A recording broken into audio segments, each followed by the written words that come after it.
আসসালামু আলাইকুম, hello everyone, welcome back করছি আরেকটি নিউ ব্লগে। আজকের ব্লগটি শুরু করছি শপিং দিয়ে। গতকাল রাতে আমি বলছিলাম তোমার ছেলে প্রতিদিন 3-4টা ড্রেস নষ্ট করার জন্য এত শপিং করে নিয়ে আসছে। আমি আবার সোয়াদকে স্কুলে আনতে যাব, ভাবলাম ওকে একটা ড্রেস পরিয়ে নেই আর আপনাদের সঙ্গে শেয়ার করি কুচকুচ শপিং। উইন্টারের সবচেয়ে বড় প্রবলেম হচ্ছে সহজে কাপড় শুকাতে চায় না, আর আমার তো প্রতিদিনই কাপড় ক্লিন করতে হয়।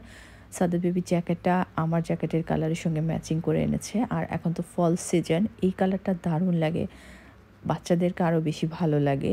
সবগুলো ড্রেসই হচ্ছে একটু মোটা কাপড় দেখে এনেছে বিদ্যুৎ, কারণ আস্তে আস্তে শীতের পরিমাণটা কিন্তু বেড়েই যাবে। আর ওর সবগুলো ড্রেসই 9 থেকে 12 মাসের যেই ড্রেসগুলো সেগুলো। আমার ছেলে তো অনেক পাতলু, জানি না ড্রেসগুলো ওর গায়ে লাগবে কিনা। আমার হাতে খুব কম সময় ছিল দেখে বেশ তাড়াহুড়া করে আমি সবগুলো ড্রেস আপনাদেরকে দেখিয়ে সাদাত বেবিকে রেডি করে বাসা থেকে বেরিয়ে গেলাম সোয়াতের স্কুলে। শীত হলেও বেশ ঝলমলে একটা ওয়েদার ছিল। সোয়াতের স্কুল ছুটি হয়ে গেছে, আর সোয়াত সব সময় স্কুল থেকে বেরিয়ে আগে তার ভাইয়াকে আদর করে। আজকে আমি ওকে মানা করেছি যে ও ঘুমিয়েছে, বেশি সময় হয়নি, ওকে ঘুম থেকে তুলো না। সোয়াতকে কোচিংয়ে নামিয়ে দিয়ে আমি একটু অভিয়াসে যাব।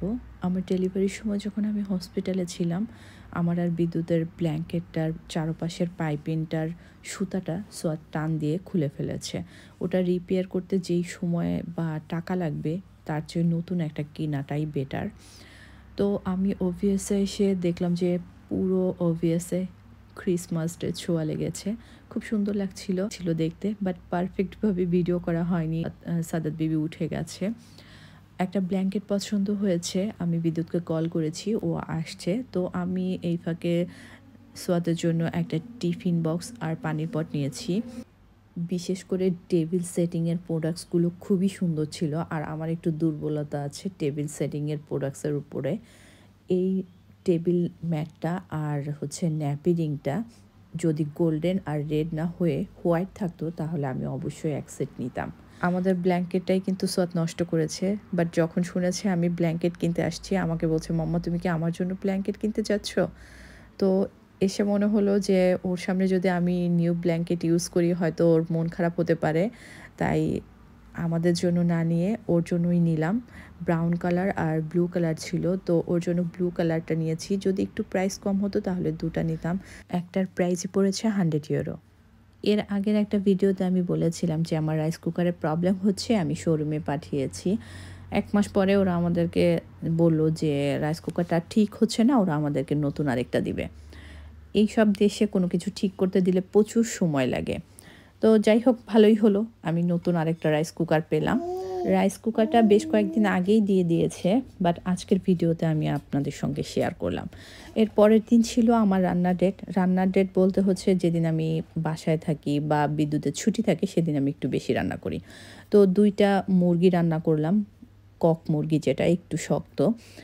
সোয়াতে ঠান্ডা লাগার পরে সাদাতেরও লেগেছে আর আমারও লেগেছে। ঠান্ডা লাগলে আসলে একদমই ভাত খেতে ইচ্ছা করে না, তাছাড়া আমি এমনিও ভাত একটু কম খাই। তো ভাবলাম একটু ভর্তা বানাই। আজকের ভর্তাটা কিন্তু যাদের ঠান্ডা লাগে বা একদমই ভাত খেতে ইচ্ছা করে না, মুখে রুচি নাই, তাদের জন্য কিন্তু একদম পারফেক্ট। তো আমি একটা তরকারি রান্না করব, সেটার জন্য মাছ বের করেছি। ভাবলাম ওখান থেকে 1 পিস মাছ দিয়ে আমি একটা ভর্তা বানিয়ে ফেলি। ভর্তার ভিডিওটা আমি কয়েকদিন আগে ফেসবুকে দেখেছি, একটা আপু বানাচ্ছিল, তো আমার মনে হলো যে আমিও একটু ট্রাই করে দেখি। 1 পিস মাছ জাস্ট আমি হলুদ, মরিচ আর একটু ধনিয়ার গুঁড়ো, লবণ দিয়ে মেখে রেখে নিলাম। আর এখানে হচ্ছে একটা রসুন একটু হালকা করে ভেজে দেন হচ্ছে আমি পেঁয়াজ দিয়েছি। মিডিয়াম সাইজের একটা পেঁয়াজের অর্ধেক দিয়েছি। আমাদের এখানকার পেঁয়াজগুলো একটু মিষ্টি মিষ্টি, ভালো লাগে না খেতে। আর কাঁচামরিচ প্রায় 20টার মতো ভেজেছি, ঝাল কেমন হবে জানি না। বাকি যেই তেলটা ছিল তাতে হচ্ছে আমি মাছটা একটু ভেজে নিব। প্যানটা যেহেতু একটু ছড়ানো, তাই তেলটা এক পাশে এনে আমি মাছটা উল্টে পাল্টে ভেজে নিচ্ছিলাম। আর শীতকালের সবচেয়ে জনপ্রিয় তরকারি হচ্ছে ফুলকপি, সিম, আলু। খেতেও কিন্তু বেশ ভালো লাগে, বাট আমার বাসায় সিম ছিল না, তাই আমি জুকিনি দিয়েছি। আর হচ্ছে মাছ দিয়ে রান্না করব। অ্যাট ফার্স্টে সবজিটা একটু কষিয়ে নিচ্ছি, তারপরে হচ্ছে মাছটা আমি দিব ঝোল দেওয়ার পরে। অন্য চুলাতে মাছটা চারপাশ উল্টে পাল্টে আমি একটু ভেজে নিচ্ছি। অল্প কাঁটাযুক্ত মাছ ভর্তার জন্য পারফেক্ট। আমি ব্রাঞ্জিনি মাছ নিয়েছি, আপনারা তেলাপিয়া মাছটা নিতে পারেন, একদমই কাঁটা কম থাকে। আর এখানে হচ্ছে 1 টেবিল চামচ সরিষা একটু ধুয়ে পানিটা ঝরিয়ে নিয়েছি। কালো সরিষায় আরও বেশি ঝাঁজ থাকে, বাট সাদা সরিষাটা ভর্তায় দিলে দেখতে সুন্দর হয়। আমার পরে মনে হলো আমি যদি 2টা সরিষা একসঙ্গে মিক্স করে দিতাম তাহলে আরও ঝাঁঝালো হতো, কারণ ঠান্ডা লাগলে সরিষা ভর্তা খেতেও কিন্তু খুব ভালো লাগে। আমার পাটাটা একদমই ছোট হয়ে গেছে, ভর্তা বাটতে বেশ কষ্ট হয়। আর আমি কিন্তু এত ভালো বাটাবাটি করতেও পারি না, যতটুকু পারি আলহামদুলিল্লাহ। কাঁচামরিচ আমি 2টা উঠিয়ে রেখেছিলাম, ভাবলাম যে অনেক ঝাল হয়ে গেলে বিদ্যুৎ আবার খেতে পারবে না, ও আবার আমার মতো এত ঝাল খেতে পারে না। তো আমি 2টা তুলে রেখেছিলাম, কিন্তু পরে আমার কাছে মনে হলো যে ঝালটা কম হয়ে গেছে যখন আমি রসুন আর পেঁয়াজটা একটু বেটে নিলাম। তারপরে আমি সেই 2টা মরিচও দিয়ে দিলাম, আর সঙ্গে আরও 5-6টা মরিচ আমি হচ্ছে একটু ভেজে তারপরে দিয়েছি। পেঁয়াজটা হচ্ছে খুব বেশি বাটবো না, একটু আস্তে আস্তে থাকলে ভালো লাগে। যদি দেশি পেঁয়াজ হতো তাহলে একটু কাঁচা পেঁয়াজও আমি কেটে দিতাম, তাহলে আরও কচকচ করতো, ভর্তার ভেতরে খেতে ভালো লাগতো।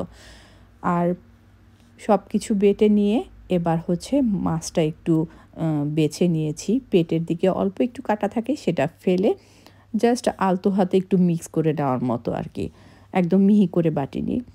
তারপরে সব কিছু ভালো করে একটু মেখে নিয়েছি, আর দিয়ে দিচ্ছি একটু ধনিয়া পাতা, সেই সঙ্গে হচ্ছে সরিষার তেল। সব কিছু আবার ভালো করে একটু মেখে নিয়েছি। ভর্তার ভিডিওতে ভয়েস দেওয়া আসলে খুব কষ্টের ব্যাপার, আমার তো এখন আবার মুখে পানি চলে আসছে। তো ভর্তা আমি তুলে নিলাম, ভাবলাম পাটাতে একটু ভাত মেখে খাই। বিদ্যুৎকে বললাম তুমি খাবা নাকি, সেও বলল ঠিক আছে আগে মাখো। তো অল্প একটু ভাত আমি পাটাতে আরও একটু ভর্তা নিয়ে জাস্ট মেখে নিলাম। পাটায় মাখা ভাত খেতে দারুণ লাগে, সঙ্গে যদি আরও কয়েক রকমের ভর্তা হতো তাহলে তার কথাই নেই। এই তো উপর থেকে আরও কিছুটা সরিষার তেল দিয়ে দিলাম, আর একটা কাঁচামরিচ। এবার গরম গরম ভাতের সঙ্গে খেতে দারুণ লাগবে। আমি কিছুটা আমার মতো করেও বানিয়েছি আজকের ভর্তা। কেমন লেগেছে আপনাদের? যদি ঠান্ডা লেগে থাকে, মুখে রুচি না থাকে, তাহলে একবার ট্রাই করে দেখতে পারেন। আল্লাহ হাফেজ।